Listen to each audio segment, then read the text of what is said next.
Hello, everybody, and welcome to another edition of Tunnel Vision.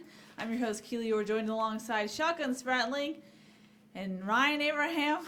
If you've seen us before today, that's because we've had done this. This is our second Tunnel Vision, but of course, we'll bring you what you need, and we need a lot of Tunnel Vision today to talk about everything that's developed over the past 24 hours. If you can see in today's topics, of course, we'll be talking about USC's loss to Notre Dame. With the loss, USC ends the season with a 5-7 record, a losing record, the first time since 2000. And of course, USC is not bowl eligible, so that's it for the 2018 season.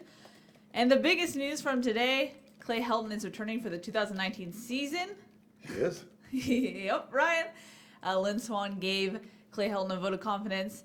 And of course, they got some fans upset, riled up. So I hear an echo.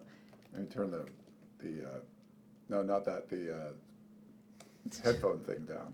Oh, this one? Yeah, turn that down. Okay, sorry. Yeah, it was a little echo there. A little echo there. We fixed it. So guys, a lot has transpired in the last 24 hours. How are you processing it all? Let's start with Shotgun. We haven't heard your thoughts yet. Yeah. How are you feeling? I'm just so glad we talked about all those potential coaches. This is why I told you guys there's no use in even talking about that until there's a vacancy. Why would you want to discuss, Jack Del Rio, James Franklin's coming to U.S.? No, it doesn't matter until there's an open vacancy. There's no vacancy at USC. Lynn Swann is a guy who, trusts his opinion over anyone else's, and he has shown that what he values is his own opinion and not really anyone else's. All the pressure that's on him from the boosters, from the board of trustee members, other people in Heritage Hall, didn't matter because Lynn Swann was set on this decision. And Lynn Swann had the final say. They gave him that, with the interim president, Lynn Swann ended up having the final say, and he's the one that determined that Clay Helton's the guy. Now, it might have been probably 85 to 90% other people thought it should go the other way, but it didn't matter because Lynn Swann was the one that mattered, the only one that really mattered in this decision.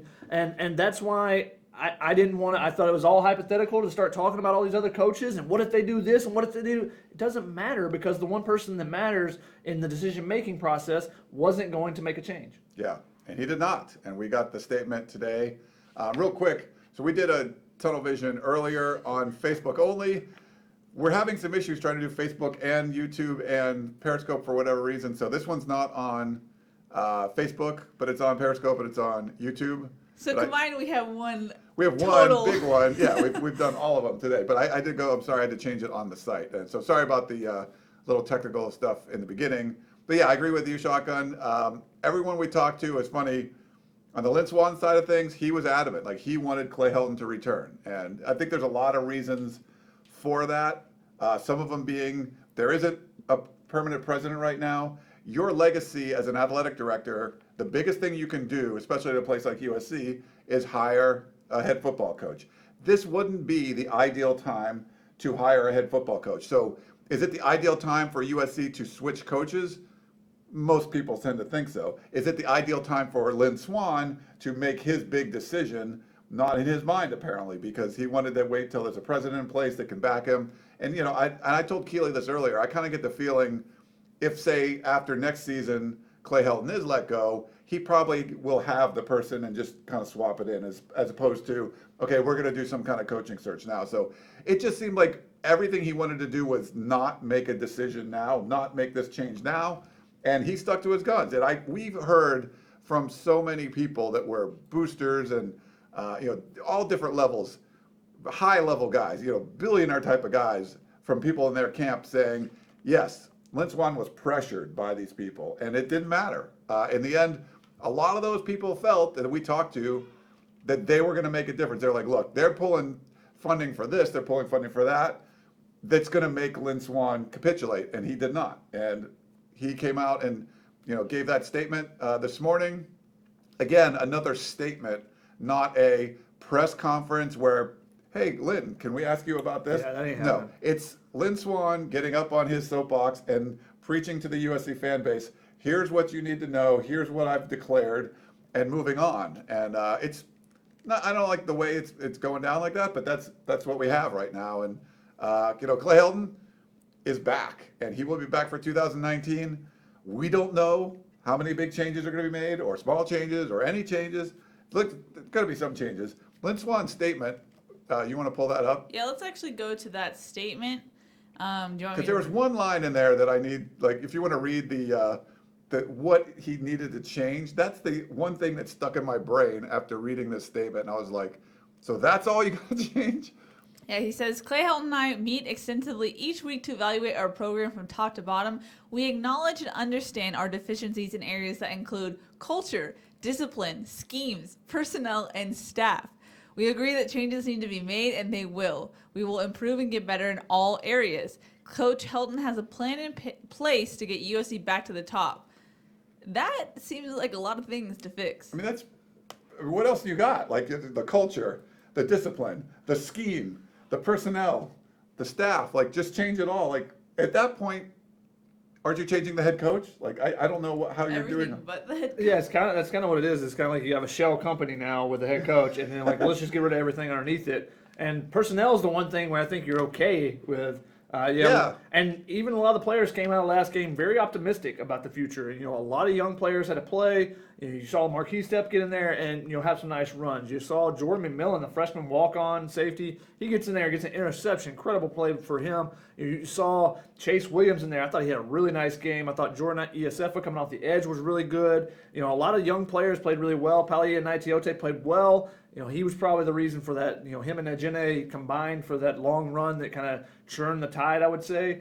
You look back on it, a lot of young players played really well, though, and that's something you came into the season expecting the defense is going to be able to trust these seniors that they have. Yeah. It ends up not being that way because so many of those guys got injured, and that's another thing. That's one of the things that I didn't see in that statement is we need to address how many guys are getting injured and what can we do to prevent that in the future because of how many injuries they had. There has to be something looked at in strength and conditioning or the training or whatever it is, preparation for games in the totality of it, the preparation, whether it be strength and conditioning, the way they practice, that needs to be addressed. Because you can't have a list of 20 guys that are not available for games and expect it to be able to compete with the Alabamas and the Ohio States and be that powerhouse team because you're basically back in sanctions then. Yeah. You normally have, at this time of the season, you're probably going to have 10, 15 guys somewhere in there. USC is like adding 10, 15 to that. So you're going back to where the sanctions are like, oh, we got 10 less scholarships. That's kind of how it was. And so they got to figure out how to keep guys healthy. And I don't know that if you want to put it on one thing, but it's an accumulation of all those things that I just mentioned. I think the way they practice, not being physical in practice, also the strength and conditioning and the nutrition, they have to look at all that and figure out how to address that because you go into a game and you're using Jordan McMillan, I think is like if I'm being honest, probably the 7th or 8th string safety coming in, if not lower than that. 8th or 9th is what Cam Smith said. 8th or 9th. He's got 25% of the team's interceptions for the season, and he played like 10 plays or something. He actually, and looked at the Pro Football Focus numbers, he graded out above a 90 in the game. So he went in there and did his thing. I mean, give him as much credit as possible because there were a handful of 90 grades this season for the entire team individual. So, he was in there for a limited basis, small sample size, all that stuff. And they used him for certain things that, that basically went away from their full nickel package in the second half except when the couple of plays he was in, I think he was in 15 plays or so, because they just ran out of defensive backs. When Jonathan Lockett gets hurt, he injures his hip. He doesn't come back in the second half. Vi left after the first quarter. I mean, they were, you got the walking wounded out there. And you saw a difference even with the offensive line when Chumandoga went out. Before he went out, there was no sacks. There's 2 sacks after he left in the final quarter. Did Dominic Davis end up playing, or? No. I did not see him play. Not in the. Not on defense. He did play on special teams. Man, that's just so weird. Like it's Sad, like they don't want him in there. I know, pretty crazy. I mean, where does USC go next? I mean, a lot of the outrage is coming from fans and donors, and I mean, how do you go forward when there seems like there's a pretty large faction that is upset with where the program is right now? It's not like we said this before. You don't see this kind of unity among a fan base. Like there's definitely some support. I mean, it's not like, and in Lynn Swann's statement, he said there's some of you that will like Clay Helton coming back, and some of you that won't, which was just kind of this dismissive statement when it's nowhere near that. It's very much. It's like 90, like you said, 90 to 95%. Like most everyone is like outraged at this, and all the national columnists. Like we talked to Stuart Mandel was in the press box with us from The Athletic, and longtime guy at SI and stuff. Talking to guys like that, I mean, they're like, yeah, you can't bring them back, right? I mean, and everyone's written stuff like that. Pete Thamel had just to read his tweet was pretty, damning. Scorching. Like, it was a pretty scorching, just the headline. I haven't even read the article yet. And it was like, basically as bad of a decision as USC could have made, like that's what they've done. And they're calling out, the hiring practices. And it is, when I told Stuart Mandel about here's how USC picked their athletic directors in the elevator going up to the press box, Lynn Swann was a picture on one side and Pat Hayden was a picture on the other, and you just look around and he's like, that's baffling. Like, yeah, that's who they hired. The pictures of the iconic football players in the elevator or the press, that's who they hire. Those are bad decisions. You've hired people that weren't qualified for that job, and we've talked about that a million times, and then you get a decision like this with an unqualified athletic director. It's like, you don't want to think anything personal against Lynn Swann, certainly not personal against Clay Helton, but this is a very questionable decision, and the fans are united against it, and we're hearing so much pushback. I mean, if you want to show the airplane banner, so we talked about this last week, a grassroots movement. It started off on our USCfootball.com message boards where they just felt like Lynn Swann was tone deaf, and Bill Plaschke from the LA Times, he tweeted out, the athletic department, Lynn Swann is tone deaf. They weren't listening to what the fans had to say. So some fans got together and said, I'm going to start a GoFundMe page to let Lynn Swann know how we feel. They were going to fly a banner and take an ad out in the paper.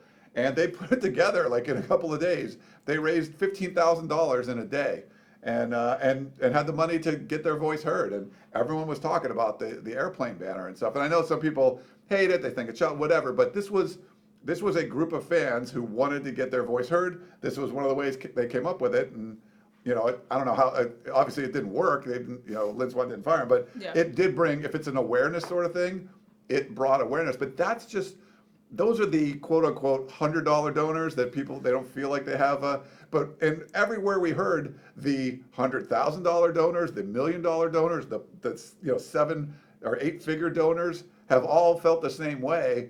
And you're not hearing much from Lynn Swann. And the biggest issue is you're opening up a new renovated Coliseum next year. This year, they didn't have a single game over 60,000 in the Coliseum. That's nuts. That's the worst average attendance since 1987. We haven't seen a USC Notre Dame game since 1960 to be this low of an attendance. Even at the Rose Bowl for USC UCLA, that was under 60,000. Next year, with all the new seats and all the new stuff, you want this to be a big deal, and it's going to be more expensive. We got the personal seat license, all that kind of stuff. A lot of people are saying, no, I'm staying away. And we're seeing that a lot. Now, is it just threats? I mean, it doesn't seem like it. I mean, we're seeing people on our site just cancel their memberships because they're tired of USC, even though we're not part of the university. We're not like it's really, we're just covering the team like a magazine or a newspaper or a TV station would. But I think it's real. I think there's real outrage. There's real people that are saying, it's not just giving money anymore. They don't really want to watch the games anymore. They feel like the administration doesn't really care about winning, so why should they? I mean, the interesting thing of how this is developed, and Ryan, you and I talked about this off camera, is that before it was, as a fan base, they didn't like Clay Helton and his coaching and the staff. Now, the way that this has been handled, it's become, we don't like the administration. Yeah. We don't like Lynn Swann. It basically put a big spotlight on the administration and how they run things, which is if you're trying to bring stability to the program, you just did the opposite and put a spotlight on you and your job and how you run things. But the program stays stable. So, I mean, we talked about during the season when the offensive line was struggling and when special teams were struggling early in the years, if you don't make the change, then you're going to be the change that's made type of thing. Well, that's pushed up the ladder to Lynn Swann. So now it becomes, okay, he didn't make a change. If they continue to lose and you continue to stand behind him, then that's what's going to happen. Now, what's going to happen is USC will bounce back next year. They won't be 5-7 again. Of course, I didn't think that they would be anywhere close to it this year. They lost the close games that they usually win. But you look at some of the advanced statistics, and I looked at the S&P Plus, which is a Bill Connolly advanced statistic, and usually, where you rank in that gives credence to where you will probably go in the next season. They were in the top 40 in that statistic, so you would think that they would bounce back from being 5-7. Now, will they pull the full Notre Dame and go from 4-8 to, what was they, 10-3 the next year, and now they're in contention in the college football playoff? I don't know if that's the case. We'll see. TCU also did that. They went from four wins to 12-1 the next year. There's a couple other instances. I put it in the Clay Helton article that we posted this morning. I added that in right after the information came out. So we'll see if that's the case for him. It depends on the coaching changes that are done. I mean, from the statement that Lynn Swann made, it sounds like there's going to be some wholesale changes. But you also look, the coaches were out recruiting today, so they at least, the guys that you saw on the recruiting trail, think that they're coming back. Now, who changes, I don't know. We'll see how that all plays out. And that'll be the interesting part of December for. Normally it's preparing for bowl week, a bowl game and all that stuff. Now this December is going to be, hey, are there going to be changes before? And I know you guys talked about it earlier, and I thought it was really interesting and something to debate is, when do you make those changes? Do you wait until now the early signing period? Do you wait until after that? And you kind of screw over the kids that are coming for a position coach. Now, granted, with USC, Clay Helton is very active in the recruiting himself. So a lot of the kids talk about how Clay Helton will call them, so it's a little different. It's not like the situation with the running back that was Jordan Wilmore? No, the running back. I mean the linebacker that was committed to UCLA ended up going to Georgia. I don't know why I'm blanking on his name right now. It's not a situation like that where his position coach leaves like the day after to go coach the Falcons. He's like, hey, what did I sign up for? I didn't sign up for this. You were supposed to be there. I don't think it'll necessarily be like that because Helton has such a hand in the recruiting and stuff. So we'll see how it kind of plays out. Roquan Smith is the name I'm looking for. Okay, yeah. So we'll see how that plays out. If you could, ideally, you would like to make the changes immediately. That way, who's on the recruiting trail now is the new guy, and the new guy's saying, hey, I was at this other school. I couldn't even talk to you at that time because you were already committed to you. I definitely want you. I'm so excited that you're now committed here, or that you now have a chance with you, or whatever it may be. But that's much more difficult. You got to that's where the Rolodex comes in. You got to be able to call guys immediately and say, you can't go through the whole process of going through the interview, like finding out from everybody else, who do you like, that type of thing. And that's even depending on what changes are made, because we still don't know exactly how much turnover there's going to be on that staff. Yeah. Because remember how much, one, that Lynn Swann loves stability, and also Clay Helton's used that same line talking about last year and the year before in the offseason. I'm so excited that we have the same staff back. The continuity. Yeah, the continuity of the staff. So we'll see how much all that plays into it as well. Is this going to be like applying a little blush? Or is it going to be a facelift? Like that's like USC needs a facelift, but are they just going to do a little touch-up makeup? Like that's, and I think. Mr. Analogy, it's too good. Just come to me. Wow. But that's true, right? Like you want that. That's completely real. My kind of gut feeling, Keely, I don't know. Look to see who's out on the road recruiting, and who isn't, and then I kind of feel like there's going to be like one or two changes soon. Really? And then maybe prior to early signing period? Yes. Okay. I mean like soon, like during this week. Ooh. I kind of feel that way. Like one or two people will be gone and then they'll try to bring somebody in. You look at the DNA, like the way Clay Helton handles things, when people are like, bring in Cliff Kingsbury and bring in Mike McIntyre as offensive and defensive coordinators, I think that would be awesome. I think I got a text from like a national writer, Hugh Freeze for offensive coordinator. I'm like, hey man, if Clay Helton does that, I told Keely, I will stop all criticism. Like if he goes out and hires a former head coach to be the offensive coordinator and the defensive, if he pulls a Justin Wilcox, and these are bigger names than what Justin Wilcox would have brought in. You bring in Cliff, Kingsbury from Texas Tech. Yes, that's huge. If he could get him as your offensive coordinator, that's a move. That's not the way they've handled themselves. They haven't done anything close to that. So it would be a huge leap. It would be a huge change in the way they've handled this program, and I think it would be amazing. But my guess is it's more something like you promote Brian Ellis to be the offensive coordinator. You bring back Tyson Helton, your brother, to be the offensive coordinator. If I had to bet, it's going to be something along those lines. If it's not, then I think, then I wouldn't be very optimistic towards next season if that's the moves are made.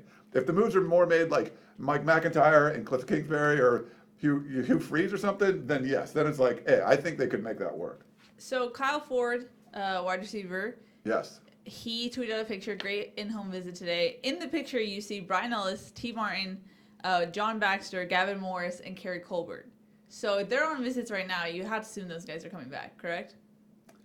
Not necessarily. Right. Really? I mean, like, there could Okay. be recruiting now, but, and then, like, it could be, like, 2 weeks from now, he's like, whoever it is, hey, Mr. Assistant Coach, you're gone, and I'm going to replace you. So it's, like, kind of a one-off sort of thing. So that's why I kind of feel like there might be something happen now, and then maybe later on, maybe something like some now, some after signing day. Well, you also have to consider who's available currently versus who's going to be available after the season. Yeah. You know, because you're not going to leave if you're on a really good team. If you're on, we'll say Alabama or we'll say one of the championship playoff teams. If you're on one of those playoff teams, you're not going to leave unless you're getting a big bump. Like Brian Kelly left Cincinnati to go be the head coach of Notre Dame. That is not an equal move there. Right. You're going up. So you're going to have to be moving up. And a lot of times, if you're already on a quality team, that means you're going to be going from the linebackers coach to being a defensive coordinator. You're going to be, there's going to be a big increase there. There's going to be something like that. So if you're going out and getting someone who's established by name and someone who hasn't just been fired like McIntyre and Cliff Kingsbury, then you're going to have to wait till the end of the season. Right. Because the coaches you're wanting are going to be on a winning team. Those teams are going to bowl games unless you're throwing a lot of money at them, and that's also a question. So I think that might play into it too, is the timing of when you can hire people will be based on other people's seasons as well. Yeah. As critical as we've been of Lynn Swann, at least I've personally been of Lynn Swann, he could have a huge role in this. So if Clay Helton's DNA, we've seen his hiring practice, multiple times. It hasn't been make a big splash kind of hires. It's been more subtle, kind of, familiar, not really pushing the envelope type of hires. If he's going to do that, I think a lot of that's going to come from Lynn Swann, like either saying you've got to do this or, forcing the action and saying, we want to go get. If Lynn Swann comes to his office and says, we want to go get a Cliff Kingsbury, here's a blank check, let's do it, then yeah, I think you almost need that. So as much as people think Lynn Swann is a big part of the problem, he could be, a part of the solution. Because if they hire guys like that, I think this team can win a whole lot of games, you know?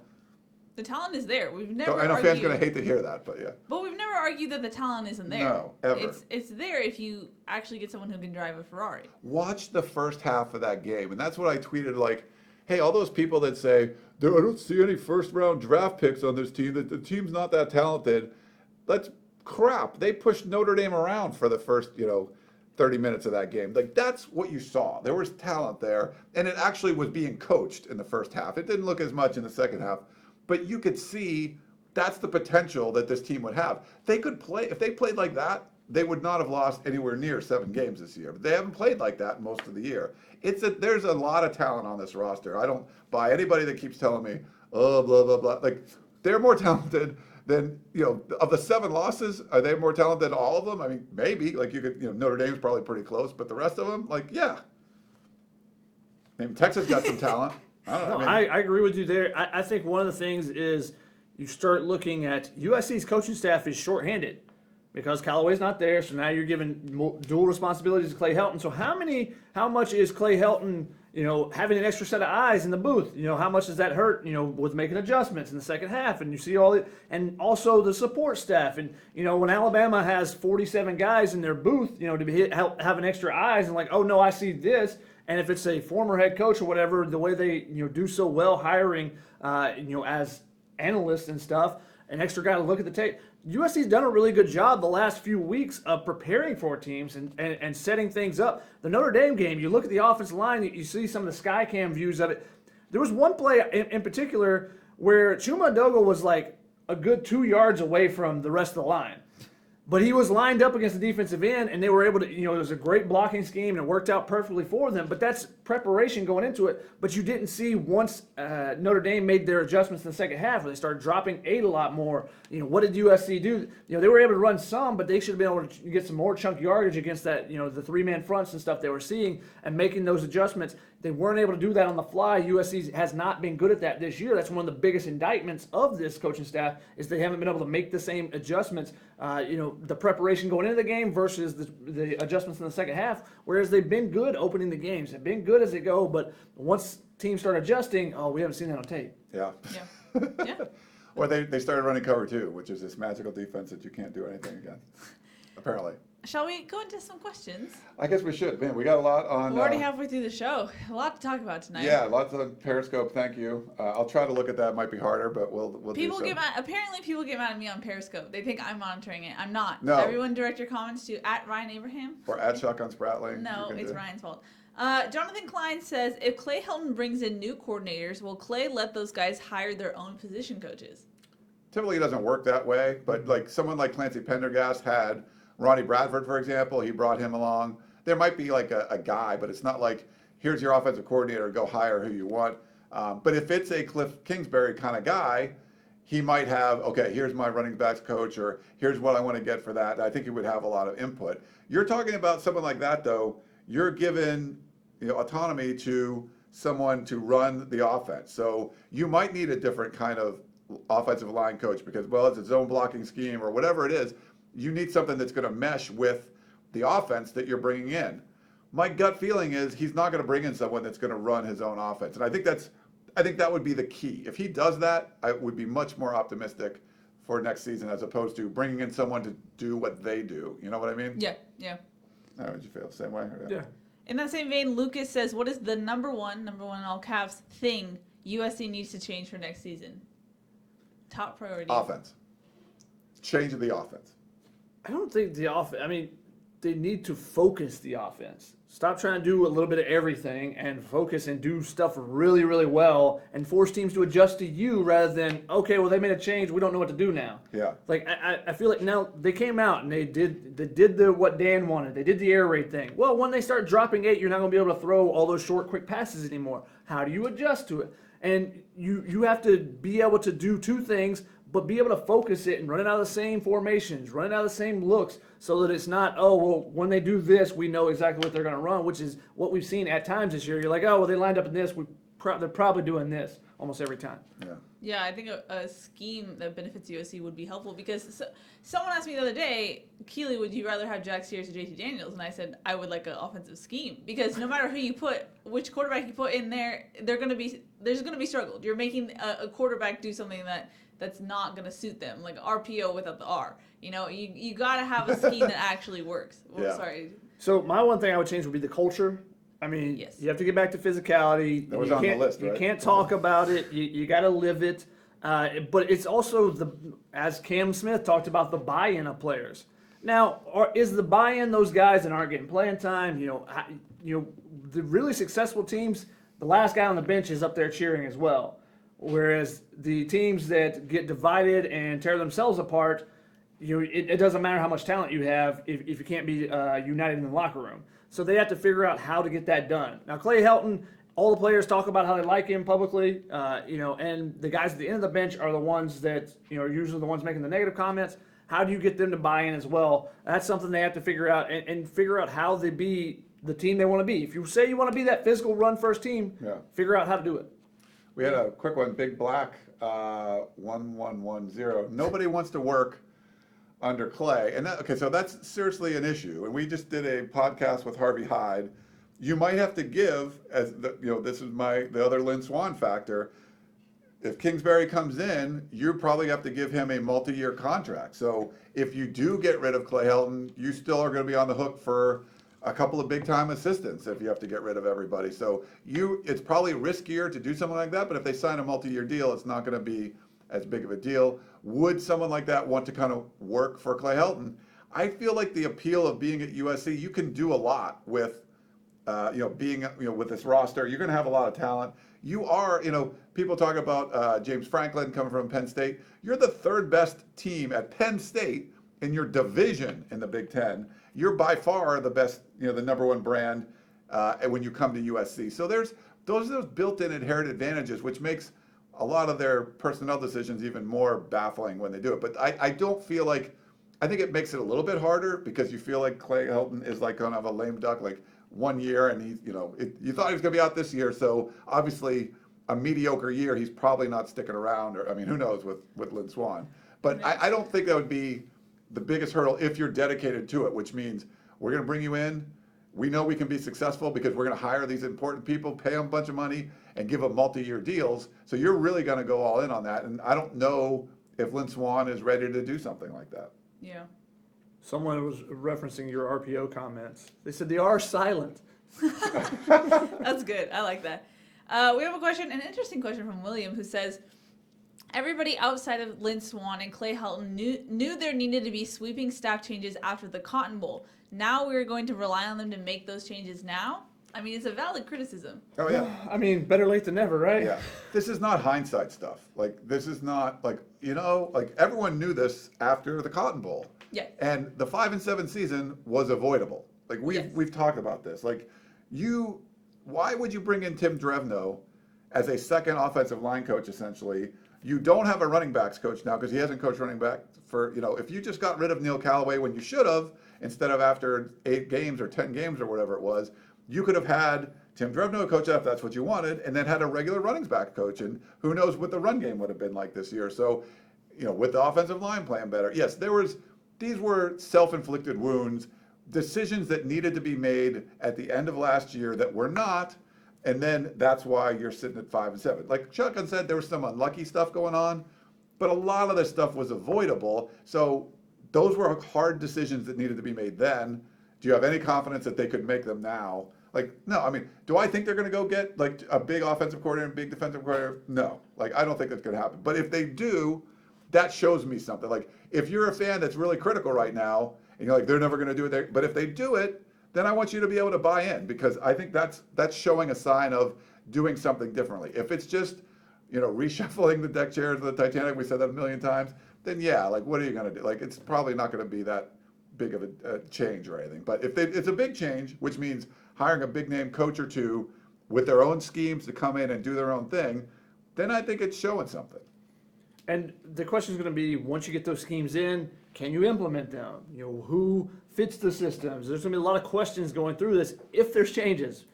I talked about this with the head coach. There's no use in talking about all of it until they actually make some changes. Yeah. From the sound of it, it sounds like there's going to be change, but we'll see what actually happens. Yeah. And that's the thing that I am skeptical about. I talked about this on the first live show. I just lost my point. Tunnel Vision number 1. We're in Tunnel Vision I've been number 2 talking today. for so long. Tunnel Vision 1 podcast. We went to dinner. Oh, well, here's my point.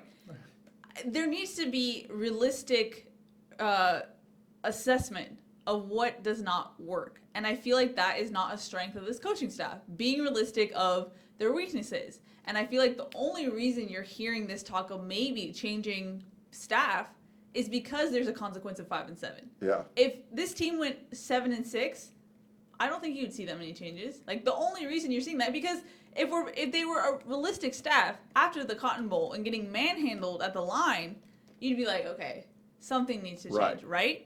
But no, because they were able to get away with it because they won the Pac-12 championship. The only reason you're seeing this, the even thought of making changes, is because there's consequences. Yeah. So, I mean, the trust in that they'll make sweeping changes and be like, hey, this is what's wrong, this is what we need to fix. I don't even have enough faith in that yet. Yeah. No, trying to be realistic about stuff. You should have been after.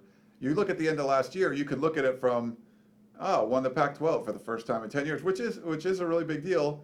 But the Pac-12 isn't that good. It just wasn't. That's not the goal you should have.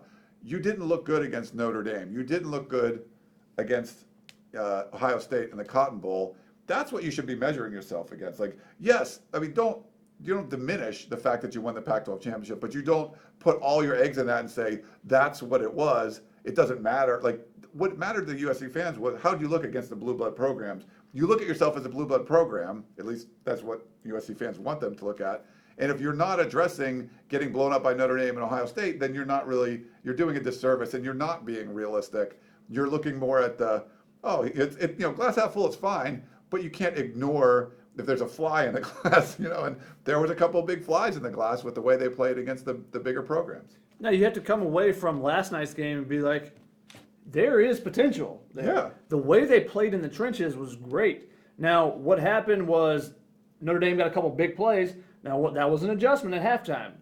The play they ran, the second touchdown, was a mistake on a freshman that's played 1 or 2 snaps the entire game, and that happens. But that's part of what happens when you have so many injuries that they had. The other play was a great adjustment by Notre Dame. They ran some action the opposite direction to catch the eyes of the back seven. It worked, and they got the whole Palier Naitioto was a little bit out of place, and Janae Harris took a bad angle and slipped, and you had a big touchdown run, and then USC couldn't catch up after that. So I thought that Notre Dame showed what can happen when you make adjustments. Yeah. But it also showed that USC has the potential to play with a top 5 team in Notre Dame. Now, do I think Notre Dame is going to go and be great in the playoff? No. I still think that I still have had question marks about them all year. But the fact that USC played this much better, especially in the trenches, this year versus last year against Notre Dame, shows that the potential's there. I mean, you got to be excited about that, and I think that's why the players were coming out really optimistic about the future of the program going forward. And Austin Jackson was talking about it, and he said that they need a culture shock. Those were the words he used,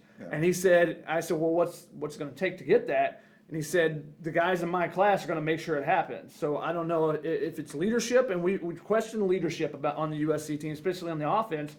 In the past 2 years, they haven't had that fiery guy. Maybe Jackson takes over that spot or someone else, and maybe that's the difference they need. We'll see how it plays out, but I think there's things to be encouraged by last night's game and the fact that they played against the blue blood like that. Yeah. I think one of the realistic things, like you were talking about, you can't speak after losing to Cal, who's not very good, and well, we were just a play away from here. It's Cal. It's not about that. It's you should be dominating that game, and I think that's real. Think about this. I mean, 5-7. I don't know if it's really sunk in for people. There are 78 teams in FBS that are going to go play in a bowl game, and USC is not one of them. Whose roster of those 78 is USC's worse than? The top 4 or 5 or something? It's not a long list. It's nowhere near 78, I can tell you that. Yeah. That's a real problem. And this other one, I think Rain of Troy tweeted this out. USC, and we talked about this, there's sort of this window of opportunity for USC's offense. And I think you were talking about with Paulo, where, they're going to come back and score. USC has this window of opportunity. There'll be this flurry of points, like we talked about, the winning on the slot machine or something. But it's sort of like if you ever wake up early and you go fishing and you go out there and there's just everything's biting. You're throwing it out. You're just catching fish, and then all of a sudden it stops. Your window of opportunity shuts down. USC's done that so often, and Ray Troy had a great tweet. They give up these scoring runs where they score a bunch of points, and then they just go dormant. They're nothing. 34-0 Texas, 34-0 Utah State, 24-0 Arizona State, 24-0 Notre Dame, 20-0 Arizona, 15-0 Cal, 14-0 Stanford, 14-0 Washington State, 14-0 Oregon State. What? And then 14 and 13-0 twice, each UCLA. So you go on these droughts of scoring, and it just seems to, not only that, you're giving up points, but you can't score anymore. And I don't always put it on the defense. It's something happens, and the offense just kind of goes away, and that window of opportunity closes for whatever reason. And you got to be realistic about that. That's something you need to change. You can't have that in almost every game that you're playing in, especially against the weak schedule that is the Pac-12, especially the Pac-12 South. One thing, 2 touchdowns is nothing. 2 touchdowns happen, it happens. Giving up 14 points in a row is not a big deal to me. Cal, those things happen. You only score 14. That's 15-0. That's different. Okay. Because there's a safety in there. Oh my goodness. So that one's a little bit different, especially because you Oregon knew State, that one's going to be a super low-scoring game. But 2 touchdowns happens. The other ones, 34-0, 34-0. Those stand out really loud. Yeah. And then Notre Dame 24-0 in a lower-scoring ball game there. The thing with this USC team and the offense, I think it was Notre Dame went up 14-10. USC gets the ball back, and they're driving pretty well in the third quarter. Good drive going, 5-yard penalty. Well, they picked that up. But then you get inside Notre Dame territory, you get a 10-yard penalty on a holding call. The thing is, those things continuously accumulate for them, and that was part of the issue the entire season. Chris Brown asked him about that. I was like, did it feel like this game was kind of like how the entire season played out, where you feel like things are going well for you, and then things start piling up against you? And USC, in a drive, they couldn't change momentum. In a full game, when those runs start happening, they couldn't change the momentum. They didn't have the necessary playmakers or specific plays that would get them out of jams like that. And part of it is game-changing plays. Yeah, I tweeted it in the game. I was like, USC needs someone to be a 5-star and go make a game-changing play. Yeah. And it had to be the walk-on safety, Jordan McMillan. Now, granted, that was an interception, and that changed the tide a little bit for USC because then they drove the ball a little bit, and you don't think they drove the ball after that? They went 3-0. Oh, did they? Oh, I Drove don't it remember. next drive after that. It's still a big play, But yeah, because they were about to go in and score, and USC is probably going to shut down because that's what they've done all Yeah, season. that would have been it. Whereas they did score late in the game, which is the first time they scored a touchdown in the second half in 3 weeks, in 3 games. So that stands out. There's no scoring. It was still a garbage time touchdown. Like, At least I mean, drove the ball. it was less than a minute left. It wasn't like they just threw a deep ball and somebody got They put behind. Jordan Austin in as like a senior send-off. Like it wasn't like They put him in the first drive of the game. They senior send off right down the field for a touchdown. okay, yes. I guess the bigger point is, as far as who said the culture shock, was it Austin Jackson? As far as culture of this USC team, Dan used the word immaturity. I mean, how much do you think of the mental toughness of this team? They kind of play up and down depending on who their opponent is. And if, say, like Colorado last season, they got up early and then put on cruise control, But then for a tough Notre Dame team where they're the underdog, they come out and rise to the occasion and have life. I mean, both the team and the Coliseum had life to it for the first time I remember of this whole season. So what does that say about this team that it fluctuates based on who they're playing and they don't play to a certain standard for themselves? Yeah, Dan thought the biggest indictment would be if USC won, because if you can beat the number 3 team in the country, why are you losing to Cal and Arizona State and UCLA and all these?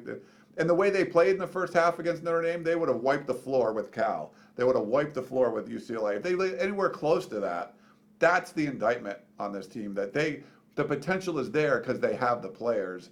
You just have to, as a coach, your job is to make them play well. And I mean, man, like how many games were good? Like there are good stretches in Colorado or, first half against Notre Dame, but there was just. They still never played a full game. No. Didn't happen all year. Yeah, that's a great point. I think it goes back to practice and the fact there's no physicality. If you're physical in practice, then you're prepared more from the game. Yeah. And you're prepared to enforce your will on someone in a game when there's a lesser opponent or an inferior opponent. Instead of, it just feels kind of like a practice game when you're going up against Arizona because they're not as physical. So you're just kind of lollygagging through practice like you are in some of those games, it feels like at times. So I think it goes back to that. If they have a physical nature in practice and they have a physical mindset, and they don't have that, and that's where you get the undisciplined plays where someone hits you after the whistle and you react because hey, nobody hits me in practice like that. That doesn't happen. I mean, when they do, they still fight in practice. That's but if it's more consistent, then I think if you're used to getting hit and you're used to those type things, you're not reacting as quickly. I'm just saying that comes down to the staff too. It's not like if you brought in Mike McIntyre, he might come in. So a voice that's been a head coach is going to come in and go, why the hell are we practicing like this? Like, no. Or you bring in, you need an ass kicker coach too. They don't really have one on the staff. Yeah. Who's the ass kicker? Is there a Ed Orgeron on the staff? Is there a Marv Goo for the old USC fans? Like someone that's just like the grumpy, yell at everybody, do laps, whatever. I mean, just like on your ass. Like they don't have anybody like that. Neil Callaway, I guess, but that didn't really work out well. No, he's like this. No, like that was. He yelled at people. He yelled, but it wasn't like he wasn't this force. Like if Ed Orgeron was like if you were a quarterback and Ed Orgeron was yelling at you, like did Neil Callaway talk to like defensive backs or anything? No, like this was someone that you hear his voice wherever you are on the practice field, wherever he is, you know where he is. And if he sees you, you're not lollygagging on that rep. Like you need someone like that. They don't have anybody like that. Yeah. So it's not just about like bringing someone like that. I think would be a big difference. But someone that can change the culture and the feeling to go, hey Clay, I know you like came up in the USC during the sanction era, but these aren't sanction era now. We're gonna like hit each other in practice every once in a while because that's what you need to do because this is football. And you get someone like that. They don't have anyone like that on the staff right now. What they need is a consultant. They need somebody, your business is struggling. You get somebody from the outside to come in and say, hey, you're not doing this well, you're not doing this well, you're not doing this well. I'm available, and my consulting fee is not that much. Just but watch tunnel vision. I will literally go and tell you everything I think is wrong, but I would like I was somebody. going to give you the analogy until you're self-serving, so then I'm not giving you that one. See, but here's the thing, though, and this is my main point. Are they willing to humble themselves and look critically at their issues?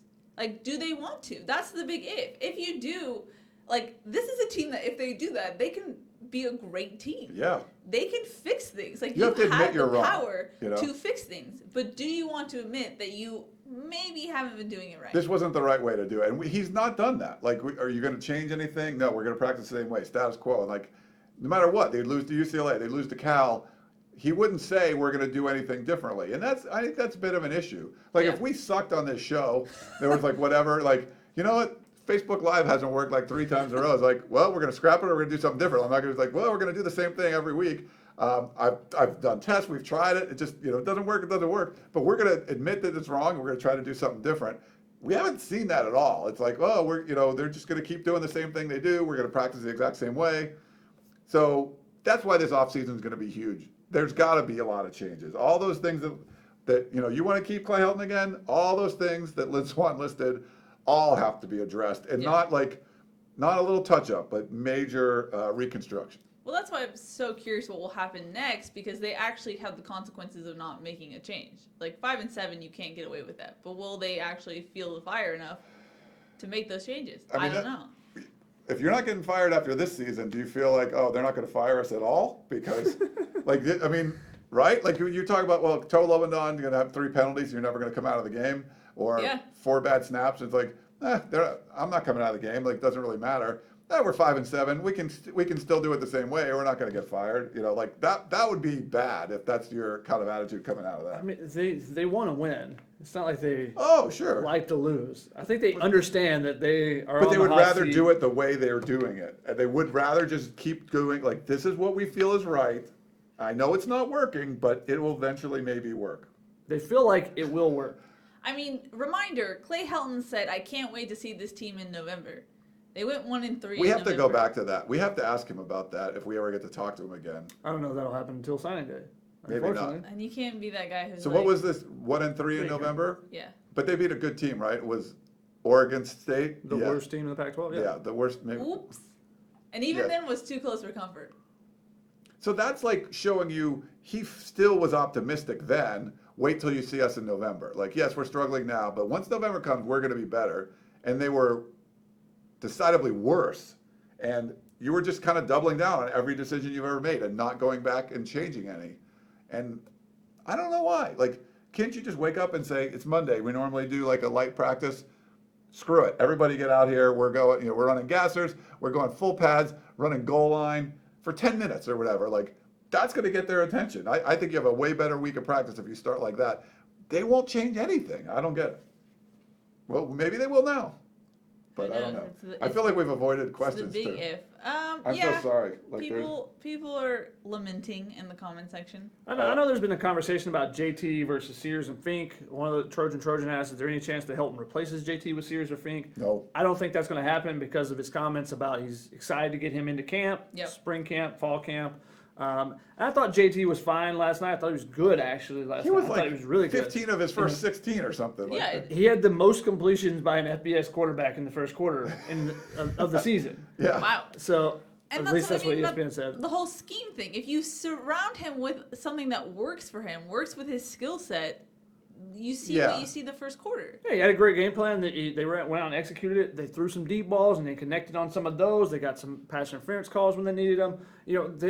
The offense looked fine. They went away from the run game, but then when Notre Dame started dropping 8, they were able to run the ball well. I don't think that the game plan was terrible. They just had to make adjustments a little bit quicker. And I thought JT was really good yesterday, especially in that first half when he was throwing the ball all over the place. The offense just didn't help him out with the 2 fumbles in plus territory, especially the one right before the half when you have a chance to really, take a 2-score lead there. That one would have been big. Instead, at that point, when Amon-Ra fumbled, they had still outgained Notre Dame by like 150 yards. Yeah. And they were up by 3 points. So Yeah, they needed to score a lot more points in that first half. That window of opportunity kind of closed, but they closed without, like, you got a lot of those fish that you were trying, like, you got a lot of bites and they were all coming off the line. You know, you landed one big one and you landed a small one and then you lost a bunch of other ones and then the window of opportunity closed and there was no more fish on the line after that. So I still think that JT Daniels is the best quarterback on this team. I do too. When you protect him. If you're not going to protect him, you're going to have shoddy offensive line play, then that's when Jack Sears is a better quarterback for the team. Now, when you bring in a new system, depends on what you're trying to run. Right. So if Yeah. they bring in a new system. We have Truth Hurts 2K. What do the alumni think of losing money? Who goes to business school there? Fans are not coming. And that's the tone deafness of the administration. I think they really underestimated what the fan response is going to be. I mean, we're just seeing a small portion of it with the fans we have on social media and on our message boards and stuff, but it is not good at all. So, Truth Hurts, I think they knew, I think they had to know something going in, but I think they were like, oh, well, it won't be as bad as you think, and people will still come and stuff, but, we probably won't see until next year when they open the gates and, It's Fresno State. yeah, Fresno State. And you lose to Fresno State. Fresno State beat UCLA this year. They are really good under Jeff Tedford. That's a losable game. You got to go on the road and play BYU. You got to go on the road and play Notre Dame. Like, you're out of conference. Like, you could go 0-3 out of conference, like, realistically. And also a question with Fresno State, will Tedford be back? Right, maybe someone's going to poach him away. Yeah. He's like a Fresno guy. I feel like he did the Cal thing. I kind of feel like Cal thing. Yeah, he was say. he went to the Canadian Football League. I don't think he came back to Fresno as like a stepping stone. Maybe someone throws a lot of money on him, they try to get him, but I kind of feel he's going to be there for a while. He turned that around really quickly. It's a cool environment there. It's like a 40,000 seat SEC stadium. Like, they love it when they're good, and they're good right now. Texas Tech, Mike. Shotgun. Boogeyman just wants to know if he should be concerned about Vivai Malapai's MCL injury. He doesn't have a game for like 8 months, so you're probably okay. Yeah, MCL, and I don't think it sounded like there was going to be surgery. He told me after the game. He was walking pretty well, all things I think he'll be fine. I don't think that one's one. Marcus Wimberly asks, and I can answer this one really quickly, any chance of USC to keep Clay Helton until after the early signing period, then get John Harbaugh when he's free? No. The whole statement today was about next season, not for a 3 or 4 week span. So that one's not going to happen. No. John wants to know, with Toa leaving, will Clay ever find love again? Miss Angela was there. I saw her on the field after the game, so he's, yes, very much in love with his wife, but Toa Lobendon, moving on. I don't know if he'll have a man crush on one of the other players on the team, but Toa was his man crush. Steve asked, have you spoken to any of the players that will be on the 2019 roster? What are they publicly saying? What's the tone? Very positive. Like, the young players are positive. I talked to Talanoa Hufanga, just like, not as an interview, we were just kind of chatting, and he said, yeah, in the locker room, and I think you talked to guys too, just they're excited for next year. They like their young players. There's talent on this team, man. Like, you see these guys play, and like, they had to go through how many safeties? All of them. It's not like anyone that got hurt couldn't play. They were all playing. I mean, Chase Williams, he didn't do diddly squat all year, and he was like tackles for loss and doing all these things. Like, they got dudes, so they feel pretty good about that. Yeah, I think so. And even the social media posts you're seeing, you see him very positive. He mentioned in his question, but Amon Ra, if you saw his Instagram post, was a picture of him and Clay Helton hugging. He's basically said, let's go. He's ready to go for this after the announcement. Eric Garcia asked, did the players really back him up? They quit on him in several games, and they continue to make stupid penalties all year, so obviously they don't respect Helton. I don't think by making a stupid penalty, it's not respecting your coach. Yeah. It's not being disciplined enough to not make that issue, and not being disciplined enough, as an action by the coaching staff. I don't think it's a lack of respect in that regard. No, and I think the way you saw them come out and play for Clay in the first half of Notre Dame was really good. But I kind of expected them to come out and play a lot better against UCLA, and they did not. So maybe there's some truth to that, but I don't think it's like they don't respect Clay, so they committed penalties. But they came out and played well against UCLA in the first half. Not the whole first half, right? Debatable. They took a lead. Debatable. Yeah, they did take a lead, yeah. So we're counting. It's been everything in the second half has been bad for the last. It's been really, really, really bad in the second half. I mean, you're up 14-0 on Utah. You're up 14-3 on Texas. I mean, all these games they start well. It's just I think there's 5 or 6 games like shut out in the third quarter or something, like pretty bad. Yeah, they didn't do well in the third quarter. Adjustments. Shotgun, we have multiple people who want you to clarify what you tweeted about the Song Girls and their trash talking. This was big. This was a big news, like a national story. We've heard about it already in our first tunnel vision. Oh, okay. So on the sidelines, there's 2 lines. There's dotted line and a solid line. You have to kneel on the dotted line, the front line. The Song Girls on the side they are on, they stand behind the second line, so you can hear their whole conversations if they're having a conversation. And this group Song Girls have been very vocal about their displeasure of the team at times and different things. So that's one of the areas where I'm at the most, is when they're between the 30s. You just happen to hang out near the Song Girls all the time. Well, when they're between the 30s, I don't have a long enough lens to sit in the corner of the end zone like some teams do. So when they're between the 30s, you basically are on the sideline. You're trying to fight the TV people out of your way. So if it's something on the close sideline, it's hard for you to shoot, basically. Yeah. Well, or when they're in between the 30s, because it's just the middle of the field is a longer thing.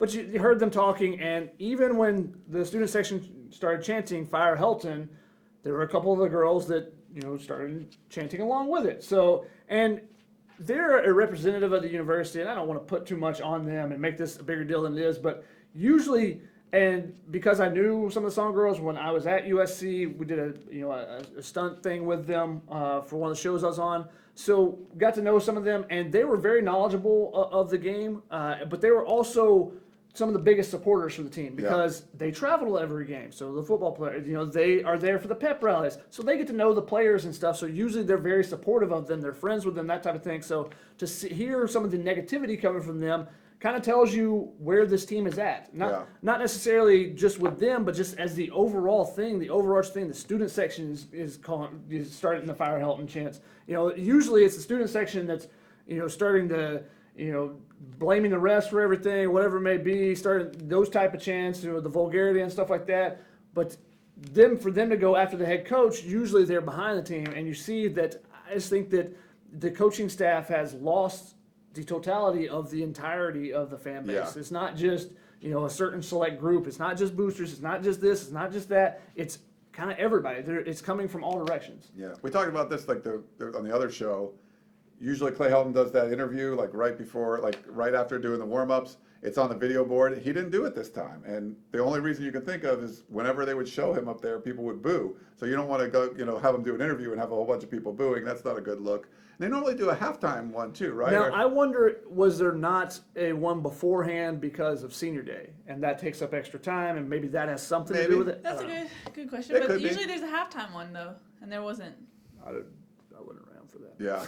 I was running through people to get the photos up. One last point about the Song Girls. I sat in front of them for the UCLA game, and they know the inner workings. One of them was like, "Why isn't Brett at center? Brett needs to be at center." And I was like, "Ooh, okay." She knows the whole center controversy, so I thought it was interesting. Interesting, yeah. And some people were very upset that I tweeted that. Why does this matter? Well, I also tweeted about on the Notre Dame sideline when I was over there. There were former players talking about the Imam Marshall pass interference and going, "We got away with one right there." No one complained about that. Whatever's around you, we're trying to give you color from the sideline. Yeah. So when Sua Cravens was on the sideline, he would say something. When he was a guest of USC, then we're saying something. When I tweet out a picture of Lindell, we're just trying to give you the color, see what's going on around the field as well. You guys are down on the field, and that's you get it.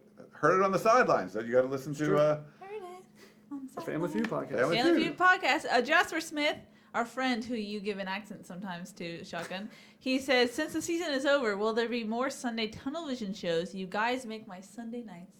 We had someone say too they want a daily tunnel vision. So, oh my gosh. I like doing them. We'll probably adjust. It seems to do better in the evenings than Thursdays are a noon show. Now that there's no practice and stuff, we'll probably readjust how we do it. Maybe we do a Wednesday night. We're gonna have to work at everyone's schedule and see what it's like. But yeah, I kind of still would do 2 a week, but probably more evening ones. And since this is an evening show, that's probably. Hey guys, it's hoops season. Yeah, hoops won again today. What is that? Hoops season. 4-2 now. Don't know what that is. One without 2 starters in the lineup. Earring hoops or what? Hoop earrings. We'll talk some. We got a first-round pick on the team, and you guys don't even want to. look, we got to do. Shotgun, what Football's is the name first. of this company? There was also TrojanHoops.com as well, but we just kind of got blended into. We just got, yeah. That's true. A merger. Is we got one from Alonzo. Is Ivan Lewis? Does he come from the Chris Carlisle tree? I don't remember if he worked. He was here before I got here. I don't remember if he worked with Chris Carlisle, but there was a fraction that went up to Seattle, and there was a break off there. I think Ivan Lewis came from Washington with Sark, but I don't know if he was back with them. I don't know if he did. Yeah, it's interesting. But there's been a lot of criticism of that too. Will there be a strength and conditioning coach change? Like, there's nothing that strength and conditioning coaches are with the players more than the real coach, not real, but the team coaches are than the football coaches themselves. But did he work for him? He was with USC under Chris Carlisle for 3 years before going to Washington with Sark and then coming back with Sark. Okay. So yes, he technically is under Chris Carlisle. So he was he brought in later in the Chris Carlisle era and stuff. But yeah, so like after the national championship stuff run and everything. But those are really important, and nothing will get, people love the backup quarterback, like no matter, like that's why people are saying Jack Sears, like, no, JT Daniels is good. It's just, look, people want to hear the backup quarterback. If you say, oh, we brought in a new strength and conditioning coach and we're going to do this, nothing gets people more fired up than that. That's always something you can talk about. So, well, it's also the one position that every new coaching hire says my most important hire is the strength and conditioning coach, because those guys spend half the year with the players when the coaches cannot have individual contact with them at all times, like the strength and conditioning coaches can in the spring and summer on off days away from spring practice and stuff. So those guys are really important, and they also set a tone for the team. Whether it's in the weight room and stuff, but also on the sidelines. Those guys are usually your get back coaches as well. They set the tone. I think that's one of the most important hires of a team because of how much time they can spend with them. So you have to figure out if that's an issue. You got to make a change, and you got to make a splash hire there. It's hard to make a splash hire there because no one really knows any of the strength and conditioning coaches besides the Alabama guy because he's making over $1 million. But you got to make a splash hire there if that's what you decide to do. Yeah, I don't know if they're going to make a move or, who knows? But that's one of the areas you can make a change and people will get excited about. Oh, new strength coach! It's going to make everybody stronger. The big question though is how much free reign does Helton actually have, and how much funding does he have? Does he have free reign to go out and just buy whatever he can get? Yeah, and we don't know. It's like, does Ivan Lewis not have a big enough staff? Like, he doesn't, like, normally you would have more or whatever. Like, it could, if they give him more budget, he could get more people, and they would. You don't know about this stuff. I'm no strength and conditioning expert. I'm not going to tell you, oh, he's awesome or he's. I don't know. Like, you don't know these things, but. And talking about buy-in, strength and conditioning is two parts. It's the coach and the player. The players have to do what the nutritionist says, what the coach says. It's a two-way street in that regard. You could give me like the greatest workout ever, and if I'm not going to do it, it doesn't really matter how awesome the workout is. So you want, it's got to be something that worked with the players, and they got to buy in, and all that stuff. So it's certainly an important part. Don't know. We'll see if Clay Helton changes it somehow, like brings in more people, or it makes a change at the top. I don't know. Any final thoughts? We've already reached the top of the hour. YouTube, I just want to point out, how does Olawale Batiku always come into the comments and you guys have an argument? I don't know how that... Ole has some fierce comment supporters. Like, he's the one who gets mentioned all the time. Yeah. It just always is interesting to me that argument comes up almost every week. If not, at least once one of the two tunnel visions this year. It brings him up a lot. Das2222 says, I thought Porter Gustin was our strength and conditioning coach. It's funny. Yeah, it's true. But it also, he is with a faction of the team. It raised some eyebrows, though, when he was like, well, I went outside and did my own thing. And I asked him that at Pac-12 Media Day, and he's like, well, okay, no. Well, like, Yeah, that was a big, like, people were following him as opposed to, and, obviously the pro day stuff, that was a big issue. And when you talk about the culture, it might not even be, Ivan Lewis could be doing a really great job, but you just need a different voice because people of whatever, they just kind of, they've seen it a lot and they just need something different. Like, they need a different guy on the sidelines yelling at them or whatever. Like, it could even be something like that where Ivan Lewis gets another job somewhere else and he's amazing there too, whatever. But sometimes you might just need a different voice. Agreed. You never know. Any Final thoughts, rapid fire questions. If you want to get them in, we Yeah. might answer them. One of the questions that's come up in a couple of different kind of ways people have asked it is kind of what is the breaking point next season? Could if they start off slow, is that fireable? Does it take a full season? Will it not matter? Will they still be back after next season just to finish out the contract? Those are that's kind of the question some people have asked. What's the realistic scenario? Does he get fired mid-season? I think they're going to be better next year. Like I said, the S&P plus kind of gives you an idea that teams will be better. I don't know. You say it with such confidence, and I don't think anything has shown us that you can say it with that much confidence. Talent wins out, and they lost a lot of close games, so usually It does not win out. The season shows you that. Talent will only get you so far. Yeah. I think the thing we learned, though, is I would not expect, barring like some crazy off-the-field incident or like literally like an 0-5 start, Lynn Swann making a change mid-season. Like he was so all in on this one. Like I don't think you can give him half a season next year after like going to bat for him with the 5-7. And to say what's what's the threshold? Would you have said 5-7 is the threshold, losing to UCLA, Cal, Notre Dame, Stanford, all those teams? No, you would have think yes, he would be fired after that. He wasn't. So I don't know if you can name a threshold, but I would guess, if it's another 500 type of season, then Lynn Swann would move on because then you would have a president in place. There'd be more, there'd be more backing from Lynn Swann to actually make a hire, and he could do it on his terms. So maybe there's a little less leeway next year. But after seeing what happened this year, I think all bets are off. I don't think Lynn Swann would do it in season firing. One, because the president, and two, because that would admit failure on his part. Yeah. And I don't think that would happen. He's not someone that likes to be wrong or thinks that he's wrong. ever. So This conversation came up at some point about Helton staying or going, and somebody said something about a losing season, and they were like, "What do you think a losing season is a fireable offense?" I was like, "Yeah, at a program like USC, if you're a blue blood program that's had 4 losing seasons in 55 years, or now has 4, had 3 before that. So if you're having one every 18 years or so, that's a fireable offense in my opinion." the last one was Paul Hackett. That was in 2000. He was fired. You brought in Pete Carroll. He beat UCLA that year and still was fired. The one before that was someone's second year. They took over a program, and someone else's. They were fired 2 years after it instead of the next year, or the next year after it instead of that year that they had the losing season. So it's usually been right around the time of a hire or fire, but this time it didn't happen. So we'll see if it goes forward. I just think if you have a losing season, and to my opinion, that's a fireable offense in a situation like USC where you're a blue blood program.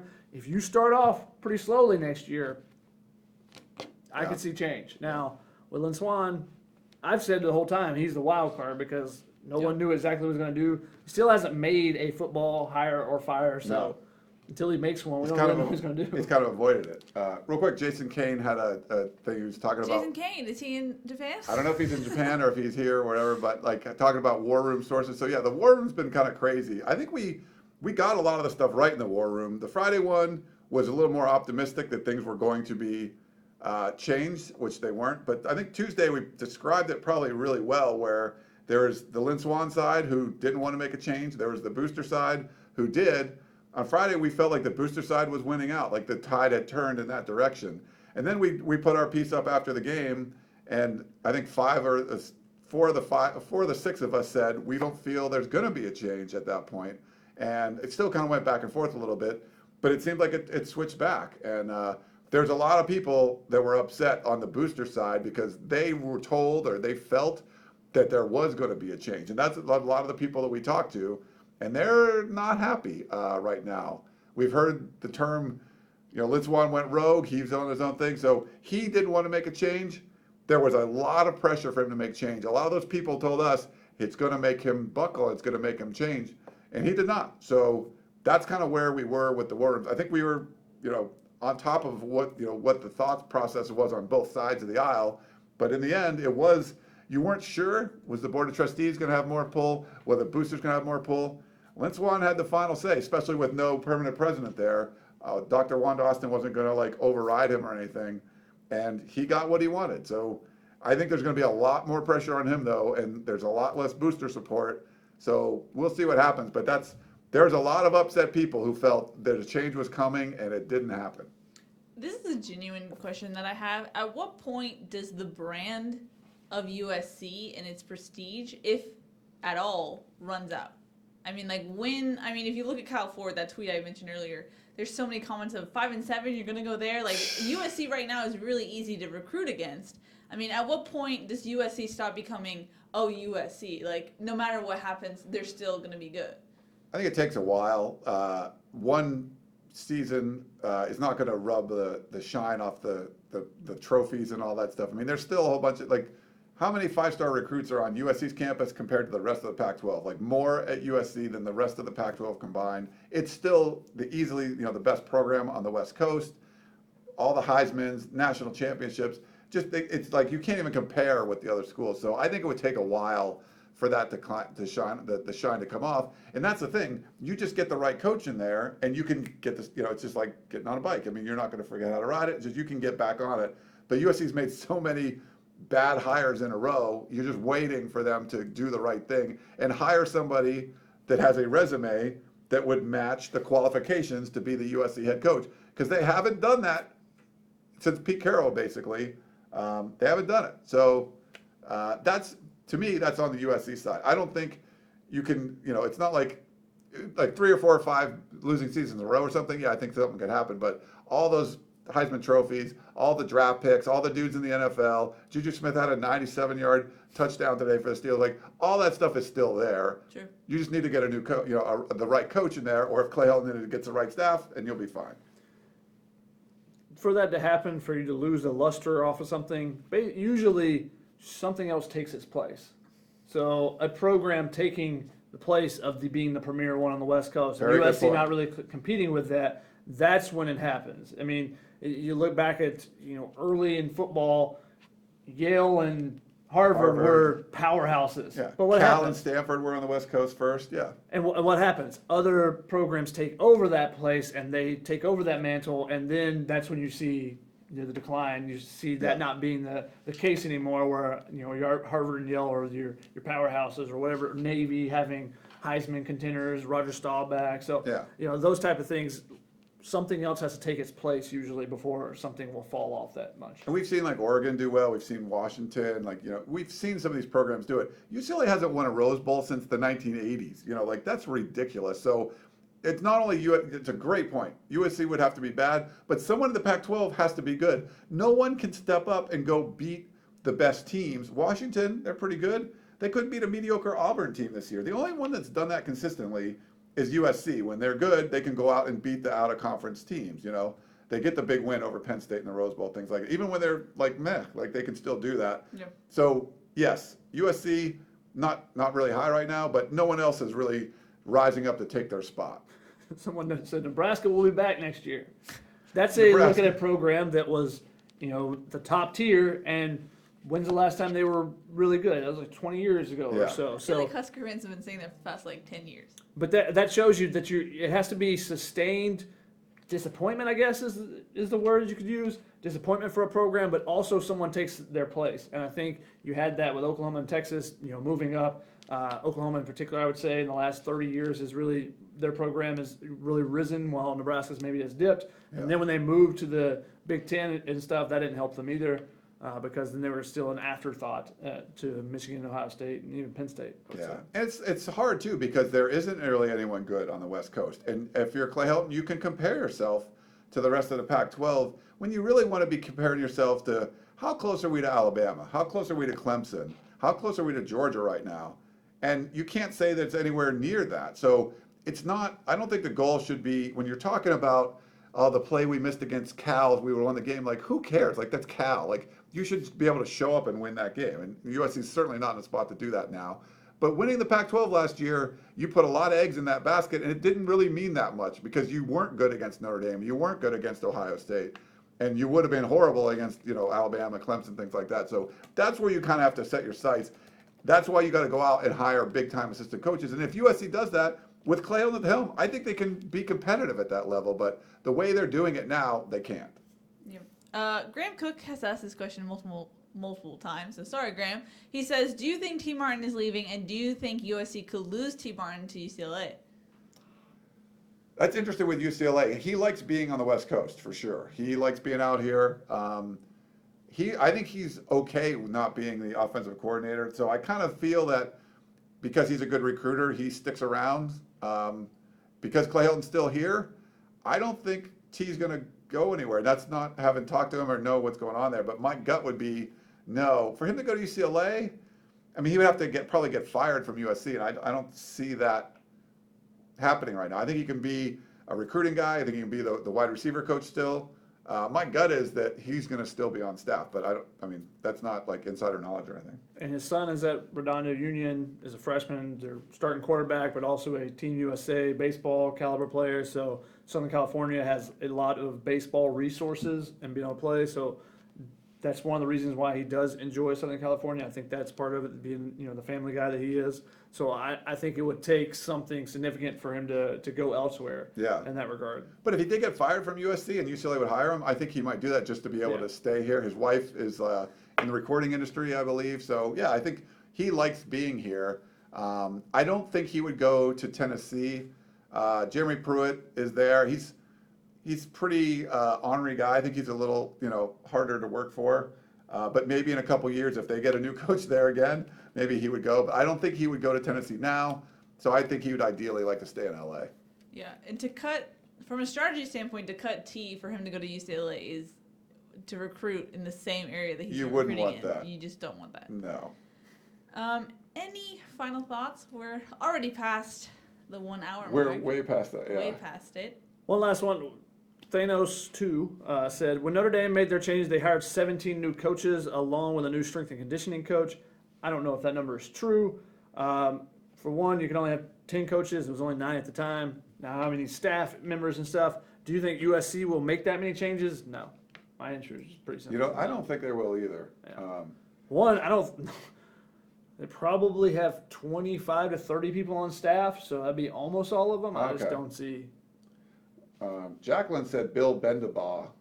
He's a co-offensive coordinator at Oklahoma, but obviously Lincoln Riley's running the show there. I haven't heard about that name as much, so I know. I'll look into that one, Jacqueline. Thank you.